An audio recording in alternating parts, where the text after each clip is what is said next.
नमस्कार, मैं सौम्या। आप देख रहे हैं वॉइस टीवी, खबर सबसे तेज। यूपी में बेसिक शिक्षा की मिड डे मील योजना में बड़ा घोटाला पकड़ा गया है। योजना के 11 करोड़ 46 लाख रुपए प्राइमरी स्कूल का एक टीचर खा गया। विजिलेंस की जांच में टीचर के पास अकूत संपत्ति पाई गई है। विजिलेंस ने टीचर और घोटाले में शामिल शिक्षा सहित कई विभागों के खिलाफ केस दर्ज किया है। विजिलेंस की जांच में सामने आया कि फिरोजाबाद के शिकोहाबाद में तैनात प्राइमरी स्कूल का सहायक अध्यापक चंद्रकांत शर्मा घोटाले का मास्टरमाइंड है। उसने 2006 में सारस्वत आवासीय शिक्षा समिति के नाम से संस्था बनाई। चिटफंड कार्यालय ने फर्जी दस्तावेजों पर संस्था का रजिस्ट्रेशन कर दिया। 2008 में चंद्रकांत ने बेसिक शिक्षा विभाग के अधिकारियों से साठगांठ करके जिले भर के स्कूलों के मिड डे मील का काम ले लिया। नाम बदलकर खुद बना कोषाध्यक्ष, पत्नी को बनाया अध्यक्ष। शासन के निर्देश पर हुई जांच में पता चला कि चंद्रकांत के पिता संस्था के अध्यक्ष और मां कोषाध्यक्ष थी। परिवार के ही लोग सदस्य बनाए गए थे। मिड डे मील का काम मिलने के बाद उसने माता पिता को मृतक दिखाकर खुद सुनील शर्मा के नाम से कोषाध्यक्ष बन गया। पत्नी बेबी शर्मा को अध्यक्ष नामित करवा दिया, लेकिन जांच में उसके माता पिता जीवित मिले।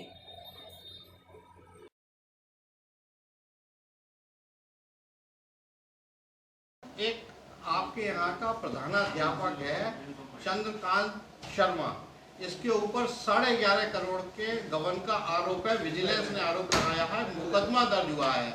अब विभाग क्या कर रहा है? प्राथमिक विद्यालय जाजपुर में कार्यरत श्री चंद्रकांत शर्मा के खिलाफ जो है वो मुकदमा दर्ज होने की जानकारी प्राप्त हुई है। जैसे ही जानकारी भी इसकी मिली, हम लोगों ने विभागीय कार्रवाई करते हुए अभी तत्काल प्रभाव से उन्हें निलंबित किया है। विजिलेंस से अभी कोई आधिकारिक जो है वो रिपोर्ट हमें प्राप्त नहीं हुई है। जब रिपोर्ट प्राप्त हो जाएगी तत्क्रम में हम अग्रिम कार्रवाई करेंगे। आपका क्या नाम है? मेरा नाम चंद्रकांत शर्मा है। ये आपके खिलाफ एक आगरा में विजिलेंस का मुकदमा दर्ज हुआ है जी। क्या कहना है आपका? ऐसा है, ये पहला मुकदमा नहीं है जो झूठा मेरे खिलाफ दर्ज हुआ है। 2014 में भी एक झूठा मुकदमा दर्ज हुआ था। जैसा कि अभी तक एफआईआर की कॉपी मुझे नहीं मिली है, लेकिन आप लोगों से जो जानकारी मिल रही है कि 11.5 करोड़ रुपए के लगभग का घोटाला दिखाया गया है। एफआईआर करने से पूर्व उन प्रधानाध्यापकों को, तत्कालीन जिला बेसिक शिक्षा अधिकारियों को, मुख्य विकास अधिकारी महोदयों को, जिलाधिकारी महोदयों से ये अवगत कर लिया जाता, उनसे पूछ लिया जाता कि ये धनराशि किस एवज में दी गई है और जिस एवज में दी गई धनराशि है उसका यूटिलाइजेशन हुआ है कि नहीं हुआ है। इससे तो ये प्रतीत होता है कि 2008 से लेकर 2014 तक जनपद में मध्याह्न भोजन बटा ही नहीं। अगर जनपद में मध्याह्न भोजन नहीं बटा तो स्कूलों के प्रधानाध्यापकों द्वारा कोई शिकायत की गई होगी। आज तक संस्था के विरुद्ध कोई भी शिकायत किसी भी प्रधानाध्यापक द्वारा नहीं की गई है। इसका मतलब रोज मिड डे मील बटा।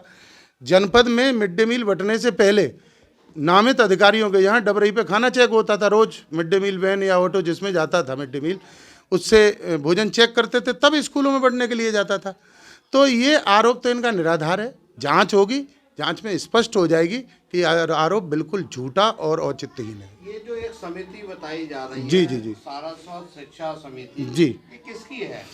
ये समिति में 8 प्रदेश के लोग सम्मिलित हैं। कोई भी सामाजिक समिति किसी एक व्यक्ति की नहीं होती है। नहीं बताया गया कि ये आप ही के परिवार के सारे लोग हैं। ये उनका कहना नितांत गलत है। 8 प्रदेशों में मेरे रिश्तेदार नहीं है और इसमें अनुसूचित जात, अनुसूचित जनजात, पिछड़ा वर्ग, अल्पसंख्यक सभी वर्गों का समान प्रतिनिधित्व है इस संस्था के अंदर। ये आरोप लगा देना कि साहब सिर्फ इनके परिवार के लोग थे।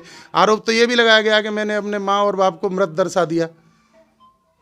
क्या ये सत्य है? आरोप ये भी लगाया गया कि मैंने सुनील शर्मा के नाम से 20 खाते आगरा बैंकों में खुलवा लिए गए। हम कहते हैं कि भाई जांच कराओ, आगरा नहीं पूरे हिंदुस्तान की बैंक की जांच कराओ। क्या सुनील शर्मा के नाम से मेरे द्वारा कोई खाता संचालित है या मेरे द्वारा चंद्रकांत शर्मा के द्वारा कभी भी संस्था से कोई 1 रुपए का लेन देन किया गया है? या चंद्रकांत शर्मा के द्वारा या उसकी धर्मपत्नी के द्वारा क्या खाते को कभी भी ऑपरेट किया गया है? जब हम लोगों ने ऑपरेट नहीं किया, उस पैसे का यूटिलाइजेशन विभाग दे रहा है, विभाग को संस्था दे रही, उसमें घोटाले का जिक्र कहाँ से आ गया? आप एक बार जेल भी गए थे। जी जी जी, और उसमें बीएसए भी जेल गए थे। जी जी। मैंने आपको अभी पहले ही जिक्र किया था कि 2014 में एक झूठा मुकदमा हमारे खिलाफ लिखा गया था भवन निर्माण का। उसमें भी मुझे माफिया घोषित किया गया था। और 2018 में जब वो मामला ट्रायल हुआ कोर्ट में तो उसमें दोष मुक्त हो गए। और जिन लोगों ने मुकदमा लिखा था जिन लोगों ने उसमें गवाह बने थे सरकारी अधिकारी, वो लोग ये कह के गए कि हम तो राजनीतिक दबाव में हमने इसमें इस तरीके की कार्रवाई की है, इसमें इन पर कोई मामला नहीं बनता। मेरे जजमेंट में ये लिखा हुआ है।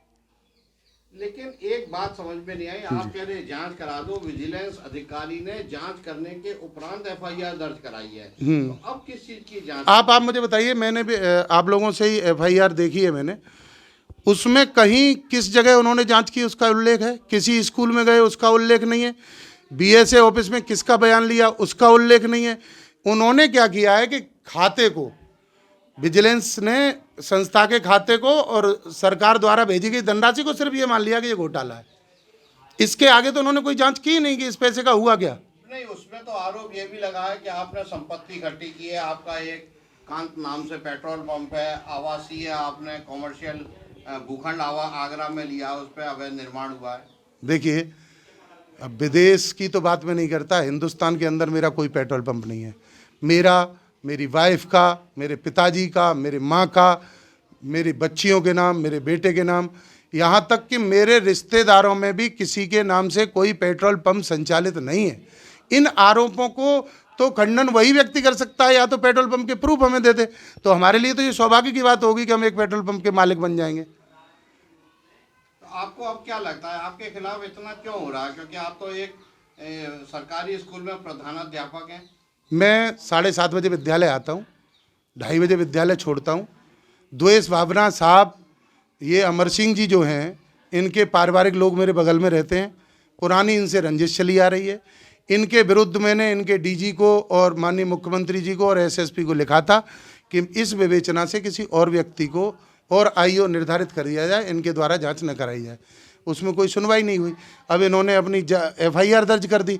इसमें विजिलेंस की एफआईआर में होता ये है कि जब कोई विजिलेंस एफआईआर दर्ज कर देती है तो फिर उसकी विवेचना होती है। विवेचना के बाद में चार्जशीट लगेगी। आरोप सिद्ध होगा तो मेरे खिलाफ चार्जशीट लगेगी, आरोप सिद्ध नहीं होगा तो चार्जशीट नहीं लगेगी। तो मैं चाहता हूँ कि प्रॉपर इसकी जाँच हो। एक एक स्कूल जहाँ पर भी मध्याह्न भोजन भेजा गया उसकी जाँच हो।